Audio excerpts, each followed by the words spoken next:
surfers here, and there's people that want to come here and take surfing lessons, and we're a great community, but how could we be a great community if people can't do the things and be comfortable that they're going to be safe? It's the basic tenets of non-barbarianism, if you will, as far as I'm concerned. That's the first point. And the second point I just wanted to mention, I'm also the attorney for the employees that have a lawsuit against the hospital, and one of the administrators right now, for their accrued benefits that are owed them, that they've worked, many years for, some of them all their lives, and aren't being paid. And, that's a little bit of its, our own battle, if you will, possibly. But where this overlaps with the world is that, you had mentioned that the hospital was taken away from us and that it was stealing, but now it's been stolen and it's being sold. And it's being sold to other people, and the perpetrators are getting the money. That's what they're planning on doing here. The goal is to sell the assets of the hospital to someone else, then file for bankruptcy, and poof, everyone will be gone. That's what their goal is, and if anyone's telling you different, or I should say, that is my belief what the goal is. I take that back. And if anyone is telling you different, I would like to hear the plan so I could possibly think otherwise. And, oh, sure. You said, who's gonna get this money? South Nassau. Well, If Long Beach sells it to South Nassau? I think what would happen is Long Beach is a non-for-profit entity, and this is my belief. They would have the right to do with that money something within the charter of their nonprofit, so they wouldn't be allowed possibly to open another, and this is all guessing, again, they wouldn't be allowed to open another hospital possibly if the state barred them already, but they might be able to do something within their purpose of their non-for-profit status, and they could take that money and open a foundation for the people that are there already. I mean, I can think of a million things, You're not but saying they're pocketing. I don't know, but I don't think it's, that private entity is gonna be using it to help you. It's not gonna be used to protect you, and that's what I'm, right now, there's an asset there. So I just want everyone to be clear and to have our ears peeled. When we hear merger, there's merger talks. The talks are sell the assets and then go bankrupt and there'll be nothing left. And then what are we meeting about? So let's all be very careful of that. And, I'm a little, the employees, obviously, that's the only asset left to pay them. So, in addition, and I'm sorry for talking so much here, in addition, we're trying to put a wrench in that situation happening. So maybe the world could help the employees too, and everyone can do good things. All right, thank you. Tell us what happened at the meeting. What was that Oh, I'm so story? sorry. I'm so sorry. I'm ranting about my own. At the December 11th meeting, and you couldn't make this up, I was sitting in that seat over there, and the gentleman next to me said, I'm not feeling so well, who was talking. His name was Dan, and his arm started feeling pain in his arm, and his wife immediately ran downstairs and got the car, and I helped him to the elevator over there, and you can't make this up. He had a heart attack, and his wife had to race him from the meeting about the hospital to South Nassau. And she said she was going about 70 miles an hour, and it took her maybe 25 minutes. And she was going as fast as she could, and that was for her husband and dear of his life. Is he all right? He's all right. Scotty was here, and so was Matt. Yeah, no, I mean, Dr. Cohen, who would come over, helped him a little bit, but he had to be rushed to a hospital. He was, but that just is something you couldn't make up, but it happened at our meeting for the hospital. So we have years to come. So thank you very much. Sorry for Okay, talking thank so much. you. Frank, come on up. I don't think so. I see our capable leader of the West Home is here, Kerry Gustafson. I did want to comment, though, from Mr. Berman's comments and Dr. Gruber. I'm Frank McQuaid from Magnolia Boulevard. I am a member of the BBCC with Barbara and the West Home Central. What Mr. Berman was talking about, what Dr. Gruber was suggesting, is a real tension insofar as it is a private property, in the sense that it's a not-for-profit corporation. It's a benefit, of course, which is given by the federal government the status to be a not-for-profit corporation, as well as the state of New York. So there's some sort of hybrid between belonging to the people and really belonging to the stakeholders or the stockholders under the direction of the board of directors. As far as coercing or compelling, obviously the Department of Health, we're asking them to do something positive rather than asking them not to do something negative. And it seems that the mobilization for a hospital takes two forms, at least as I'm seeing it shape up. In other words, will South Nassau's Community Hospital be a good steward for this property, or is a private, not-for-profit, such as the Long Beach Medical Center, as it's been for many years, is the desired model?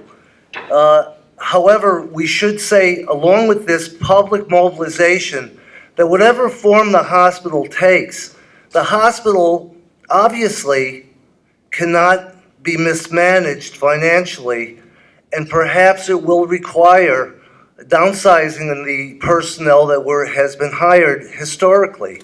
It's my perception, just a perception as a resident, that it's almost a patronage mill.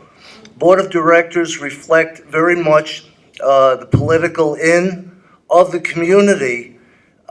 So in one sense, if the people are to take stewardship of this hospital, we'll say, if you reopen as a private organization, as a not-for-profit hospital, manage your personnel well, make sure the administrators take a salary which is reasonable, and obviously pay your workers.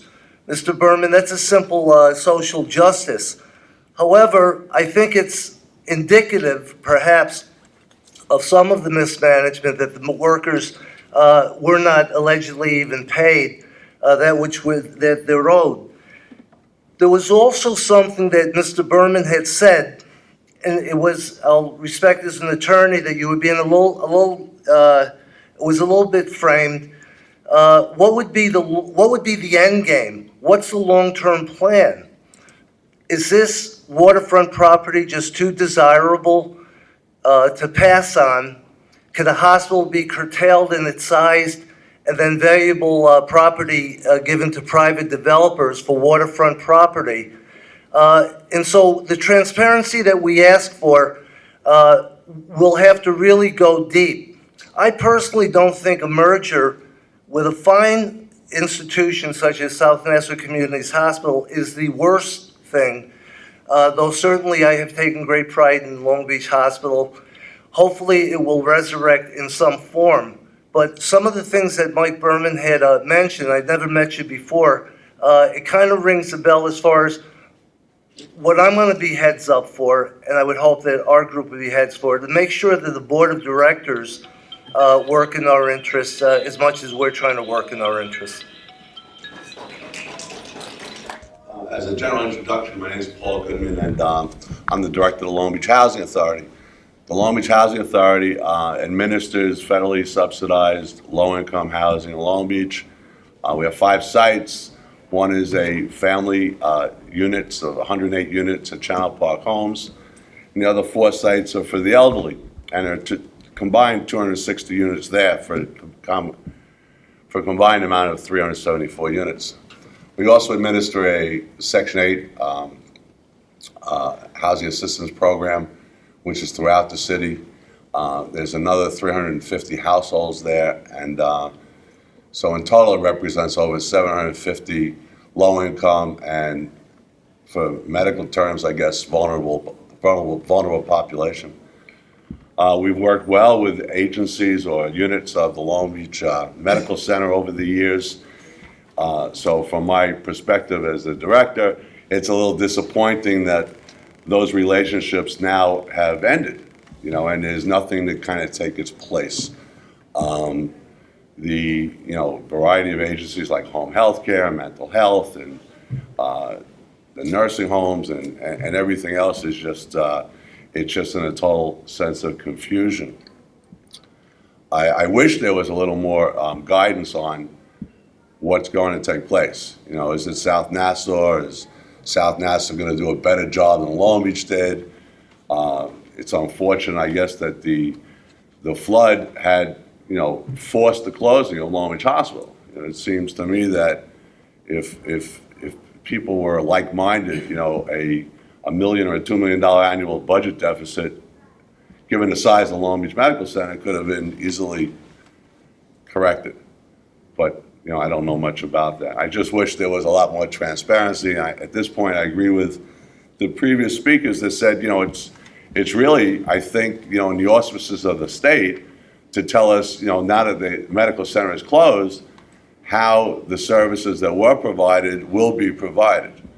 It seems that they've gotten away scot-free. I don't think, I apologize if I'm wrong, but I don't think Assemblyman Weissenberg and Senator Skelos have the answers. Of course, they could put pressure and get the answers, but I think that it really means that the state has closed us and the state has to come up with some type of alternative, and we'll listen to that alternative once we know what it is. In the meantime, I feel a bit vulnerable for my population that I serve. It's just something you wish something doesn't happen, but it will. I mean, somebody's mentioned already that there's been several deaths due to, the change. I had a personal experience like one of the gentlemen mentioned. I was at the golf course here with a friend of mine, and after golf, we had a light meal and he started choking. Now, he's a retired fireman from Long Beach, so, it was kind of like, what can I do to help? I figured he's going to tell me how to help him while he's choking. And it wasn't his air pipe, it was his food pipe, And so he says, take me to the hospital. So it is like 8 o'clock by that time in the evening. And we get to the hospital, and there's a guard there telling us, no, I can't help you. And between the two of us, like 50-year residents of Long Beach, we don't know what to do. And they took me to the fire department. They take him to the fire department. It was like, all right, we're going to take you to South Nassau. And I guess, what it could have been resolved, or you could have gotten to the proper location in a period of, Was he 10 breathing? Yeah, he was choking in the sense that he couldn't swallow. Oh, okay. But what could have taken 5 or 10 minutes, you think, where he can get to the destination where he would get his help, probably took an hour. So it was hectic for all of us. Hello, my name is Rena Iacono. I am and have been for the past 5 years the president of the local chapter of AARP. We've diminished somewhat in numbers from, I guess, when I started, we had close to 200 members. We're now rebuilding from 80 subsequent to the hurricane.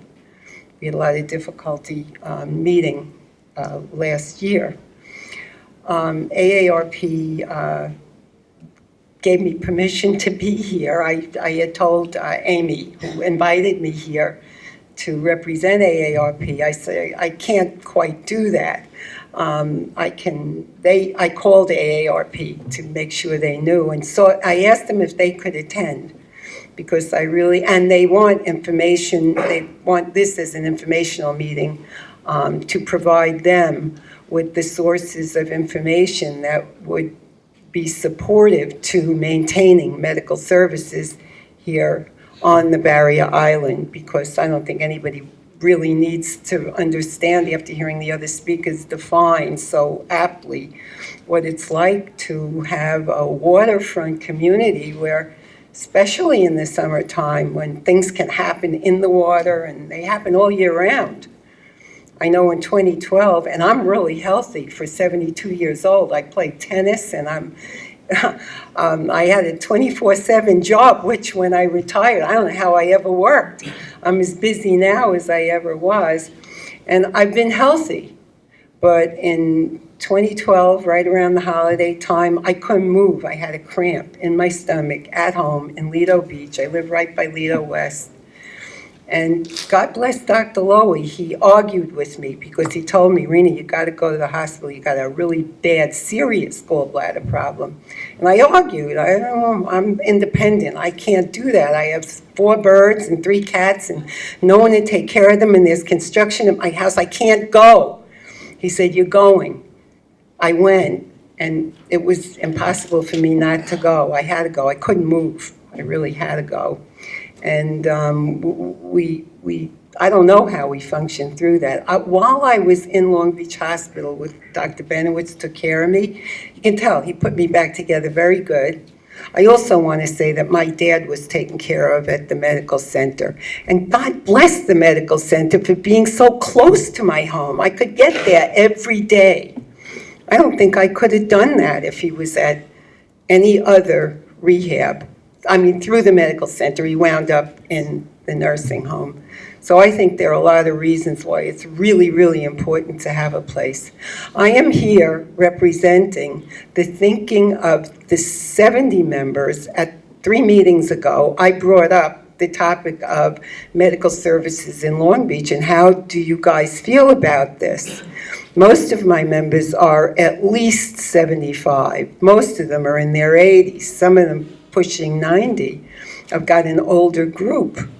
And there isn't one person that didn't care about maintaining services here in the city of Long Beach. I spoke to the state director of AARP this morning. He called me back finally. And he said, give me the information you have. We have a fellow named Sean Flynn. I'm going to give him the information. I've asked them if they would step in as AARP. They've got to get sanctions from Washington, and maybe AARP would play a role, because this is a very special place, and they know it. Thank you. Thank you very much. I'm actually, and I thank Barbara, and I think, I wasn't going to speak, but I think, we could always say, elected officials, thank you very much, but I think a lot of the efforts and a lot of the changes and the accomplishments that we have in our community come from the citizens. And I have to thank Barbara and the Central Council Civic Associations for keeping this on the front burner. Because, Barbara, I thank you very much, because your commitment, your dedication, and your drive to get something done here and to make sure that we do get a hospital or some semblance of a hospital back. I think the purpose of my comments right now is to thank you and to acknowledge you publicly and saying that this is very important. Even with the hospital, the loss of the hospital, it has been very traumatic for all of us, and it is very concerning. Whether or not we have our children that need to go to the hospital with, accidents that happen here on the Barrier Island. We were lucky that over the summer we didn't have anything that was like really overly critical. I mean, we had an issue that I don't think a lot of people realize, but I was at a meeting at something else, and this young man got up and talked about the day before. They were all swimming. It was a group of them swimming up at Lido Beach, and like 10 of them got caught in a riptide. Thank God they grew up here, so they were aware of like what the water could be like, and the lifeguards immediately jumped into the water, were able to keep them calm. They remained calm. They were able to bring them onto the shore. For me, I'm sitting there thinking, oh my word, what would have happened if one of them went under?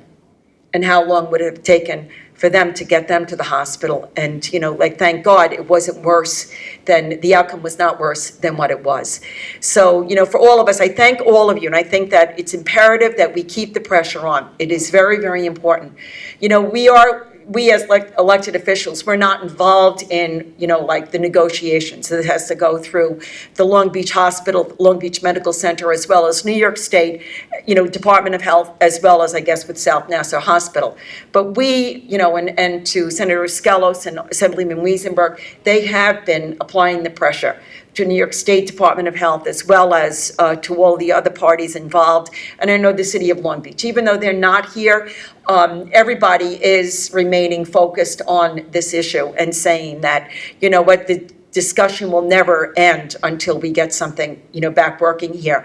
And I know a lot of people say, well, with an emergency room, I think it's paramount that we have this, a 24-hour 911 receiving emergency room.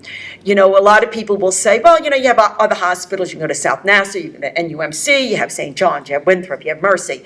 But what I look at, I go back to when they shut down St. Vincent's Hospital. Now, New York City is blessed with about 300 hospitals, but when they closed St. Vincent's, they thought that it wouldn't, be that much of an issue down in that area. Well, it turned out that it is, because even though you're in New York City and you're so close to so many hospitals, that whole neighborhood was left without an emergency room, and they needed it. So the state came up with a plan and is allowing St. Vincent's to be reopened as a receiving 911 emergency center, which probably then will also answer the call, like if people have to stay overnight, they can do it. So I say, let us sort of model Long Beach Medical Center over that. There is no reason why we can't come up with a plan, and I'm hoping that that if it is South Nassau, that they will understand that, and that is something that we are pushing for. I also, with letters and things that we've indicated to the New York State Department of Health, for me, there are other services that need to be returned. We have a beautiful, brand-new dialysis center. A lot of residents here have to go off the barrier island, and it's very critical for them, because I know people who have had to go for dialysis, so maybe they could, like when they opened the one here in Long Beach Medical Center, maybe they can go at 8 o'clock in the morning or 9 o'clock in the morning for their dialysis. Now they have to compete with so many other people, and they go to other centers, so maybe they have to be there at 6:30 in the morning, and some of them are elderly, and they have to get rides and whatever. There's a lot of things that cascade, from this. And I just want you to know that, I'm proud of all of you for doing this, and I'm joining with all of you to say that we're not going to stop until we cut the red ribbon. And we had that ribbon cutting ceremony. And then everybody will be there, and Barbara and I will be in the background, like welcoming everybody. But I think that it's very important that we're not going to stop. Ray, I thank you very much for your commitment as well. But we are going to be successful, all right? Thank you very much.